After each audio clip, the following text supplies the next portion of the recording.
Boa noite, meus irmãos, minhas irmãs, na paz de Jesus. Eu não sou essa Coca-Cola toda não, viu, Carlinhos? Inclusive, vocês vão exercer a virtude da paciência comigo aqui hoje, tá?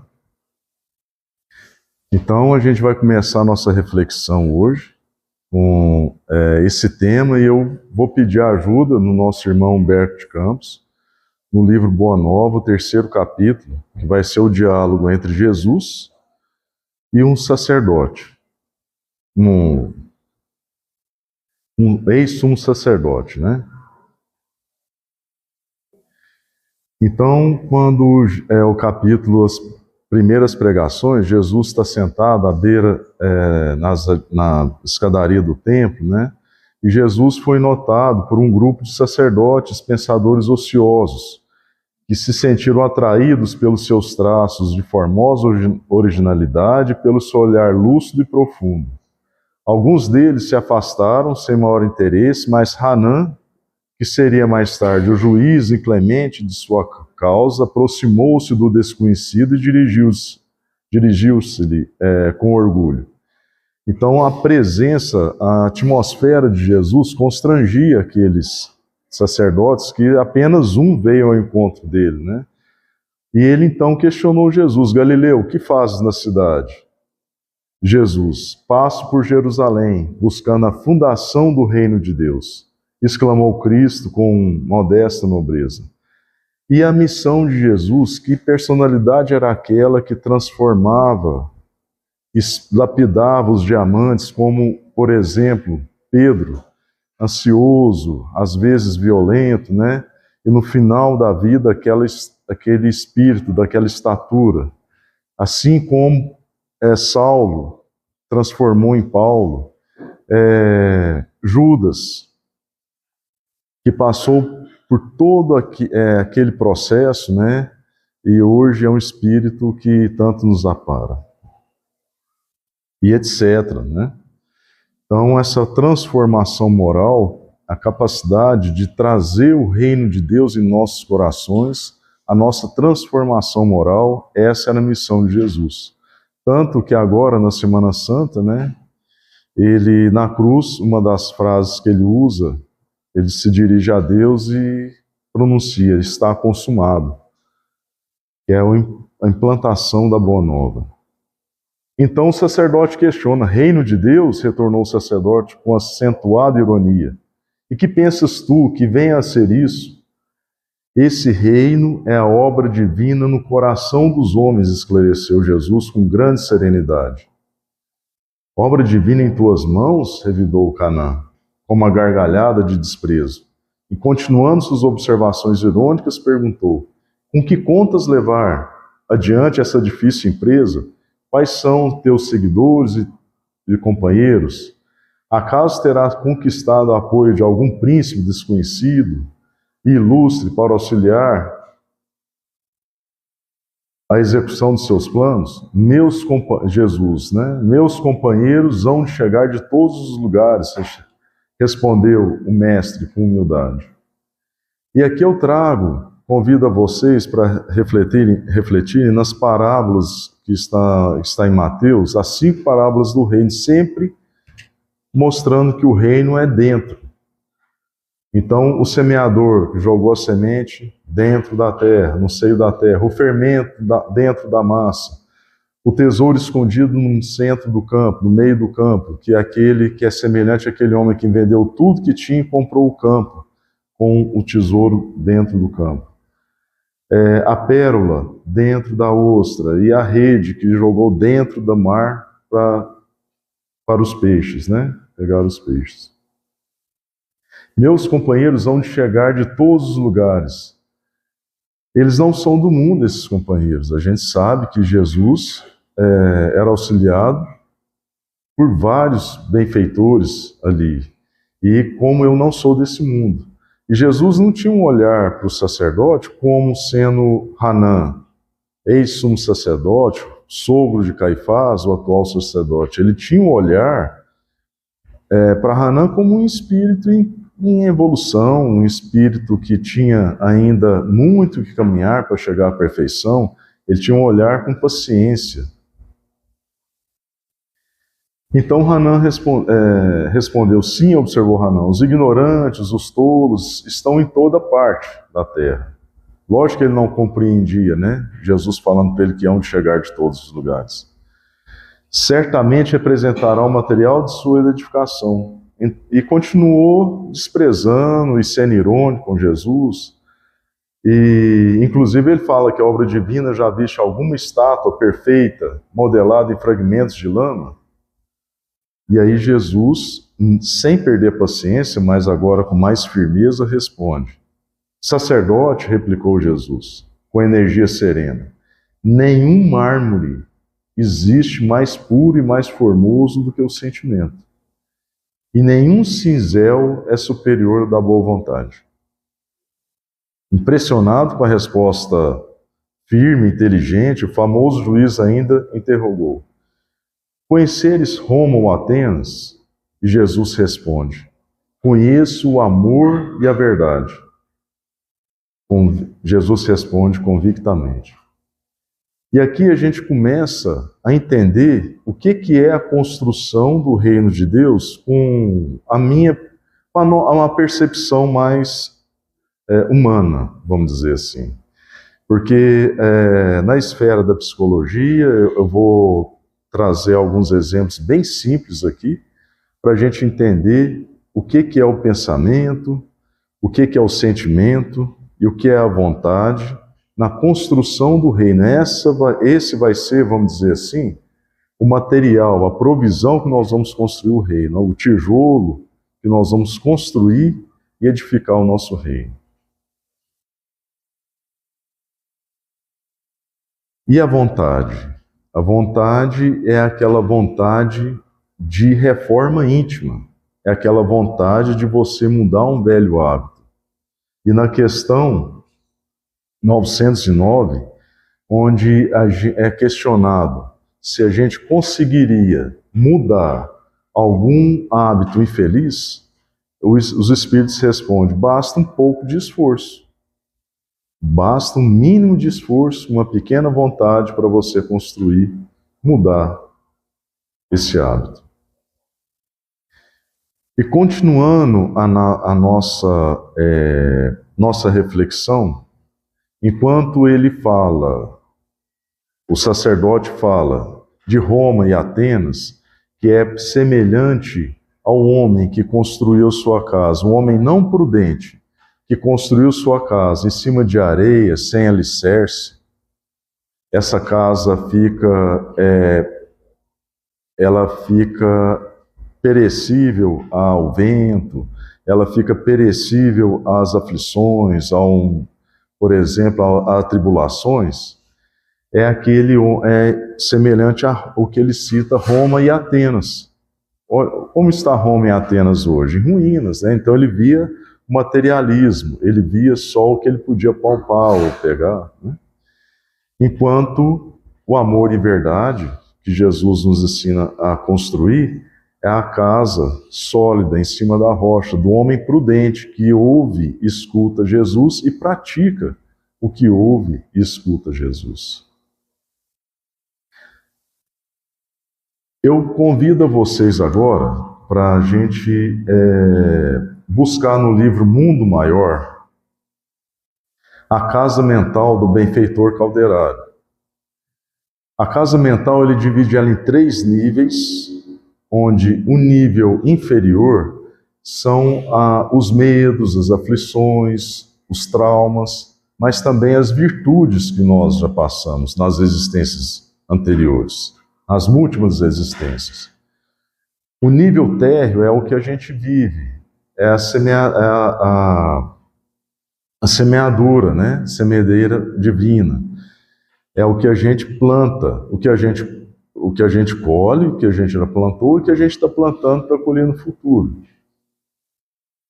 E o nível superior é onde a gente eleva nossos pensamentos a Deus, bom, justo, de sabedoria, inteligência suprema, sabedoria infinita, onde a gente encontra consolo, coragem e esclarecimento.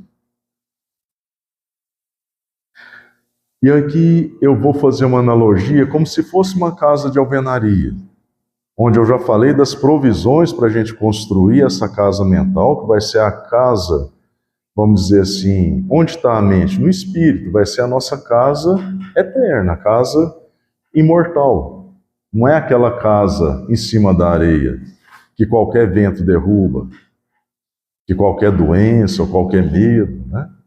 Essa casa a gente tem que construir com muito cuidado e a gente sabe que as provisões, elas chegarão na medida certa de como a gente merece e ela vai chegar através do nosso Pai, que é bom e justo. A planta da casa, eu faço uma analogia como se fosse o Evangelho, aquele que construiu o reino, com as provisões do Pai, baseado no ensinamento do Evangelho, terá sua casa sólida. O engenheiro a ser seguido e copiado será nosso Mestre Jesus.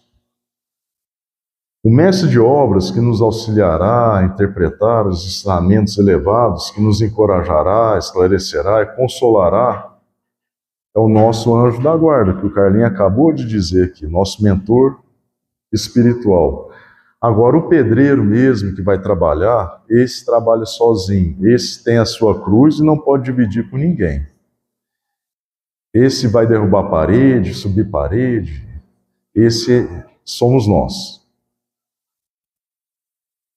E cada empreitada que temos, para cada empreitada, vai ser um planejamento, e para a construção dessa obra perfeita, vai ser necessário várias existências. Vai ser necessário tanto de existências necessárias para a gente construir esse reino perfeito. E será o nosso destino a perfeição, mas ainda a obra não vai acabar, vai ser sempre, essa obra não acaba, a gente vai chegar na obra perfeita e ela não acaba. E só para trazer, para a gente guardar esse raciocínio dessa casa mental que a gente edificou e que Calderaro trouxe como exemplo, eu trouxe aqui uma reflexão com 4 letras, 4 palavras com H.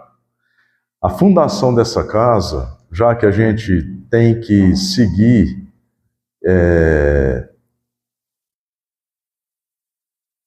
corretamente, obediência, ser fiel a uma planta, a base da casa é humildade.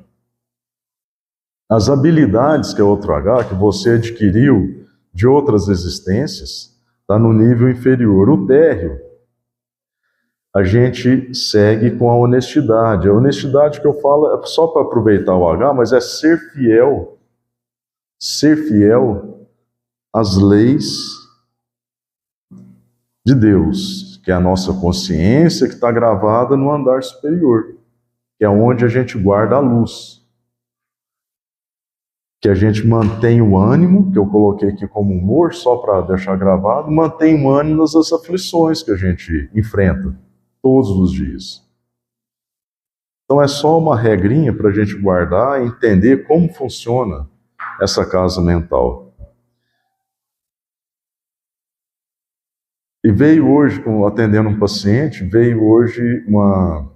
ele falando para mim que às vezes a gente está no labirinto, né? Eu falei para ele, mas a gente tem um GPS. A gente olha, pensa, a gente vigia, a gente pede, nosso mentor, vigia nossos pensamentos, concentra em oração, em prece,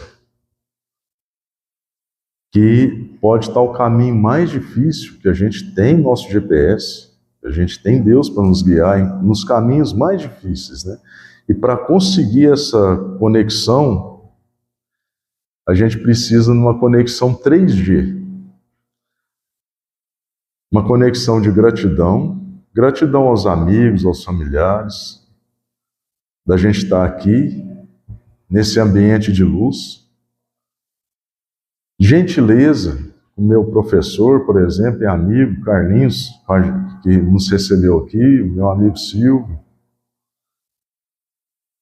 meu amigo high-tech aqui da computação, e generosidade. Fazer o bem sem saber a quem.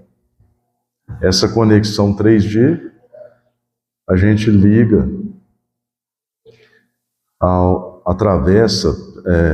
conecta ao GPS e atravessa os caminhos de labirintos mais difíceis.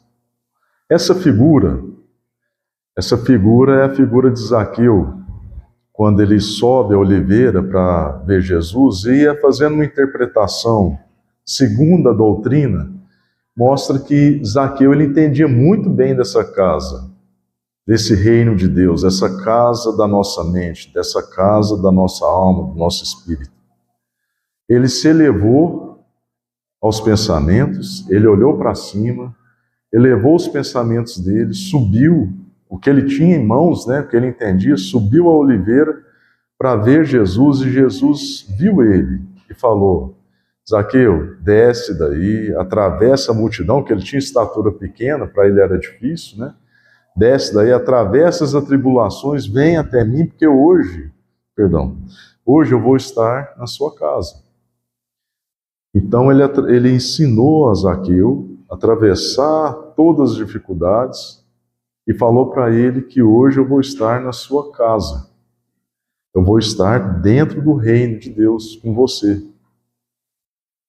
E Zaqueu, ele já tinha as habilidades, ele já dividia, inclusive, com os escravos, seus funcionários, se eu não me engano, 50%, ou metade do que ele ganhava. Então ele já era uma pessoa com habilidade para servir bem. Se a gente for analisar o andar superior, se a gente for pensar que Jesus nos ensinou que antes de cuidar do que bebeis, do que comeis, do corpo, do que vestir, primeiro o reino de Deus, depois buscar as outras coisas, Ele não está pedindo para você ficar alienado, só ficar contemplando ao divino, contemplando. Ele está falando o seguinte: antes de você trabalhar, estudar, de cuidar, de fazer suas tarefas diárias, busque harmonia, equilíbrio íntimo, busque paz, para só então você tomar suas decisões, seja em qualquer âmbito. Não tome suas decisões em cólera, não tome suas decisões com raiva. Primeiro busque o reino de Deus, depois as outras coisas. E aqui é a confiança plena. Se eu estou conectado com as leis, e aparecer uma dificuldade, confie, a provisão chegará. Então aquilo que eu disse, da conexão 3G, o GPS para os labirintos que a gente atravessa, nada é por acaso. Se surge uma dificuldade, essa dificuldade, ela vai ser atravessada aquele caminho difícil, e com serenidade, com confiança, com paz. A força, a provisão, ela vai chegar. Eu quero aqui tomar a liberdade de dar um exemplo.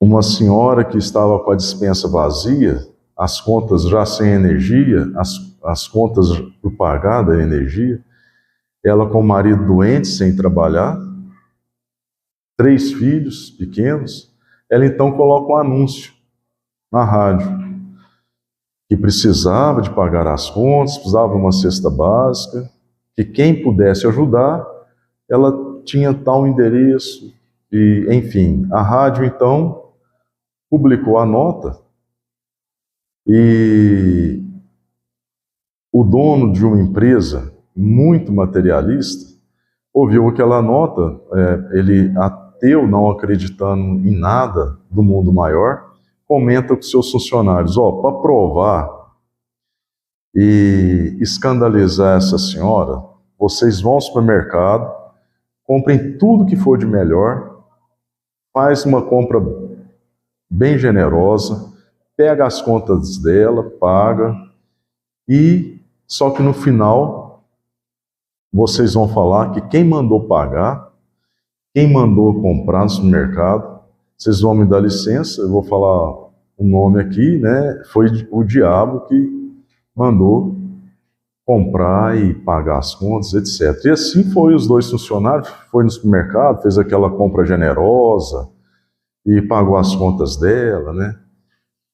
E ela fez um café para ele, serviu lá algumas guloseimas, e ficou aquela harmonia ampla, e na hora de ir embora, os funcionários já ficaram constrangidos, chamou ela para um canto. Minha senhora, eu trouxe aqui tudo isso, mas eu tenho que te contar uma coisa. E ela então, com a confiança suprema, né, que ela tinha, a fé enorme que ela tinha, ela falou, não precisa me contar nada. Porque quando Deus manda, até o diabo obedece. Certo? Então, é essa confiança que eu falo. É essa confiança que eu falo. É o acreditar, né? Um exemplo para viver, a gente viver com obediência ao Pai, eu trouxe aqui um conto indiano, que é o sonho do rei. Existia um rei, então, que tinha no reino dele, ele sonhou com uma raposa, e ele ficou com aquilo na cabeça e colocou um proclame para o reino todo, para decifrar o que era aquele sonho. O que era aquele sonho. E um lenhador muito necessitado viu o proclame, era uma bolsa de ouro, e então ele foi para a floresta e ficou pensando o que é o sonho, e veio um passarinho e contou para ele. O passarinho colorido falou, se você dividir essa bolsa de ouro comigo, eu te conto o sonho. Então tá, é melhor meia bolsa de ouro que nada. Ele é só falar para o rei que tem traição no reino dele. O lenhador chegou lá e falou, rei, o seu sonho quer dizer traição. E o rei ficou muito satisfeito, achou lá o traidor, capturou ele. E aí, na volta para casa, o lenhador pensou, um passarinho, o que ele vai fazer com uma bolsa de ouro? Não vou lá no local de encontro, não. Eu vou direto para casa, esse ouro é meu. E daí 2 semanas o rei sonha de novo, agora com um punhal. E ele não tinha um passarinho agora, né? Mas ele volta lá e insiste com o passarinho tá bom, tá bom. Esse punhal é violência. Vai o lenhador de novo contar para o rei. É violência no reino. Então, cuidado.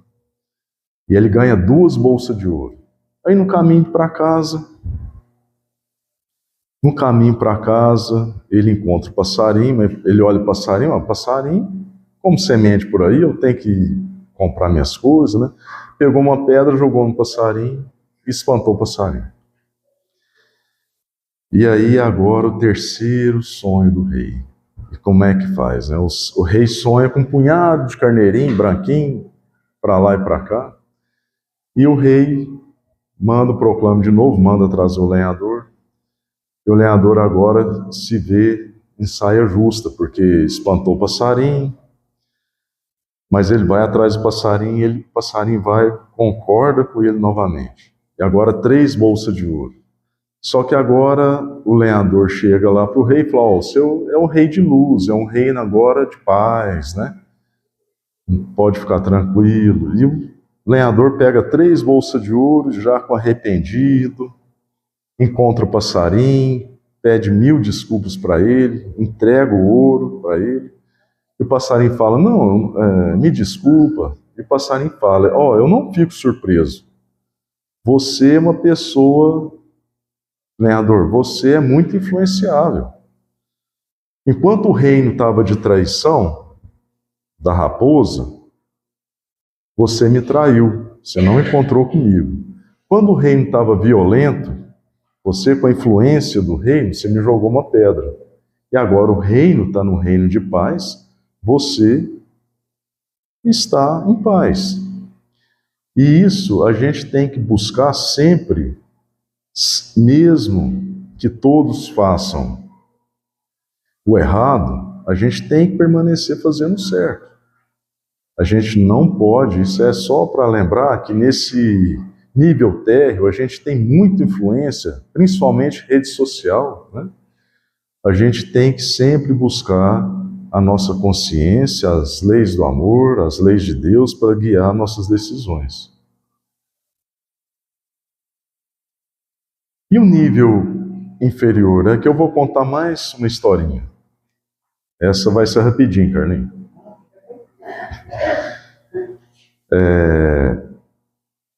E aqui é as habilidades que nós já temos.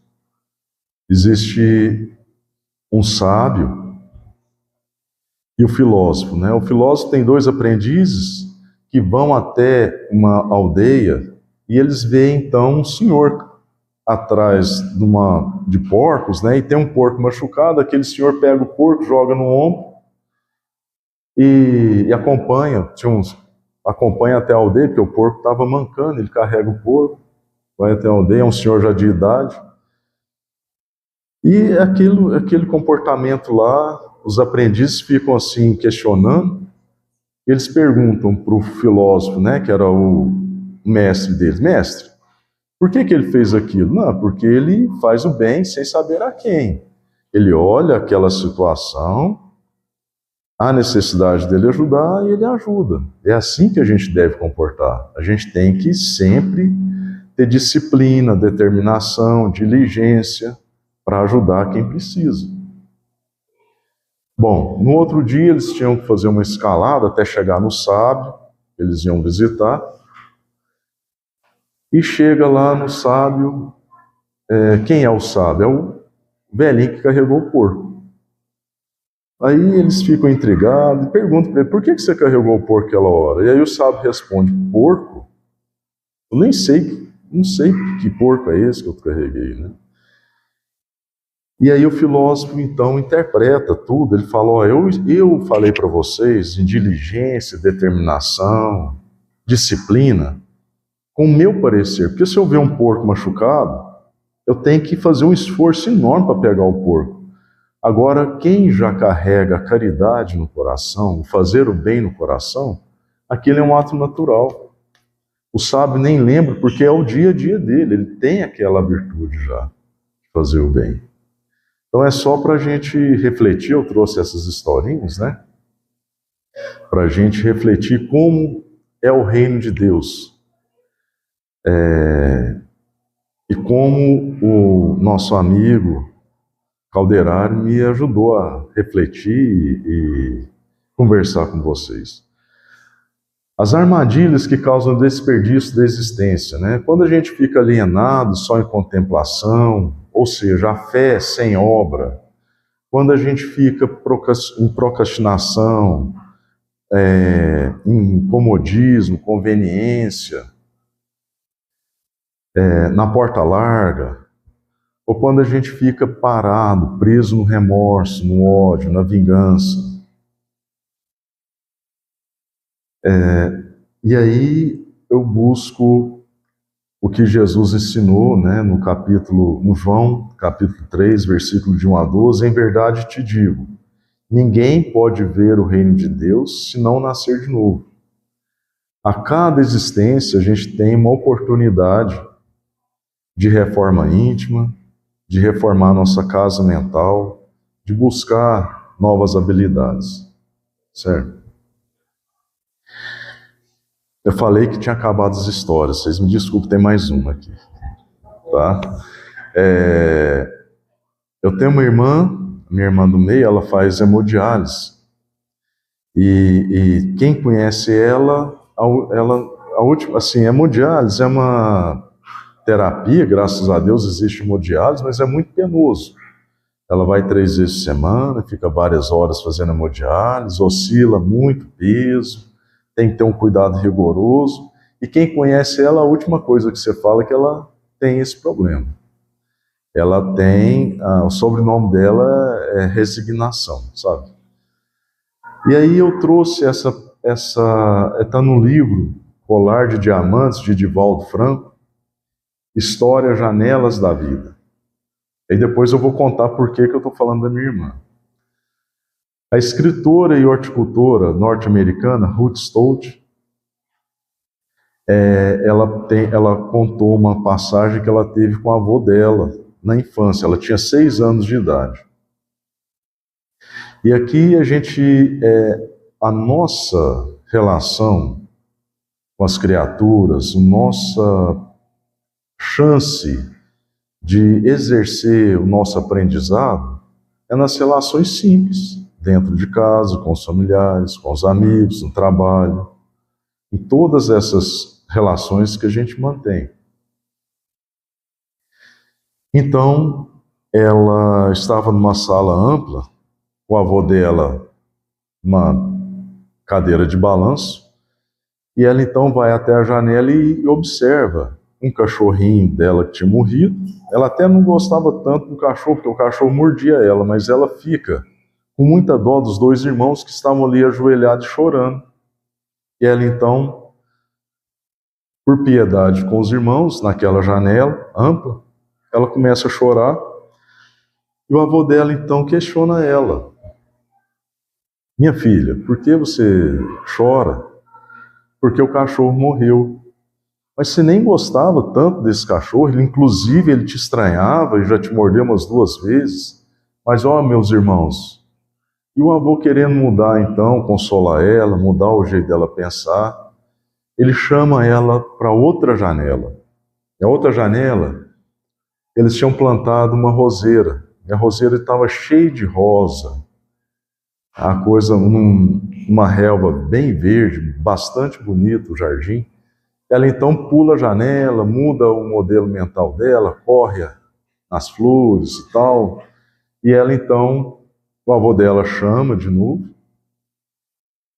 e explica para ela que, apesar dela estar alegre, feliz, ela nunca pode esquecer que na janela oposta tem alguém chorando. Ela sempre não ficar presa só nessa alegria, só na felicidade, ela sempre pensar no próximo. E tampouco não ficar só na janela da tristeza. Porque sempre que a gente fica na janela da tristeza, a gente tem que refletir que tem uma janela atrás da gente com alegria. E essa história chama História das Janelas da Vida. E a gente estava falando de casa, né? Reino, casa. Então eu pensei, cabe aqui na nossa palestra.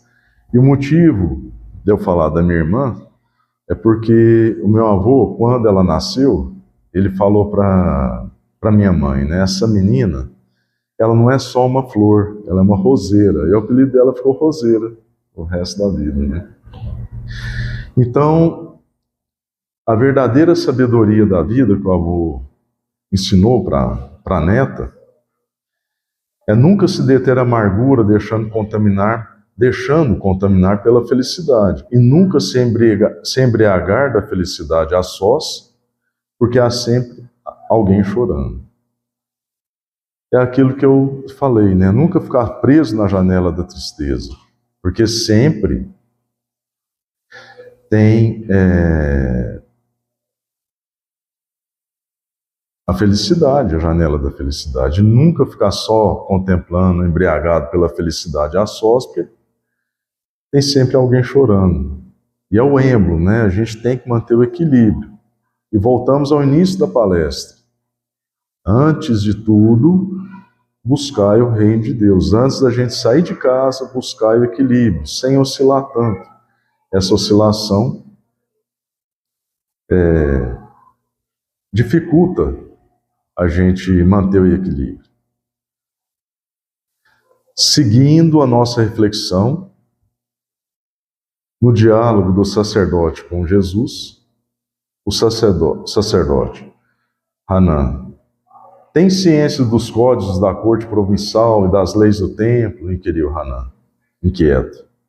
já estava irritado, ele já estava sem lugar ali com aquela autoridade moral na frente dele. E Jesus, sei qual é a vontade do meu Pai, que estás nos céus, respondeu o mestre, brandamente.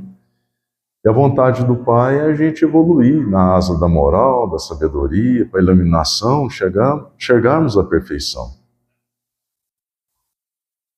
E Jesus, então, com o seu mandamento, né, amar a Deus, amar o Senhor Deus, de todo o coração e ao teu próximo como a ti mesmo. Mateus, capítulo 22, versículo 37 e 39. Então, meus irmãos, eu espero que eu tenha conseguido passar um pouco do quanto eu aprendi nessa reflexão de hoje, na construção do reino de Deus, porque o tanto que nos ajuda, principalmente quem está aqui. Os mais necessitados estão aqui, os mais necessitados de estudar estão aqui falando com vocês, viu? Muito obrigado.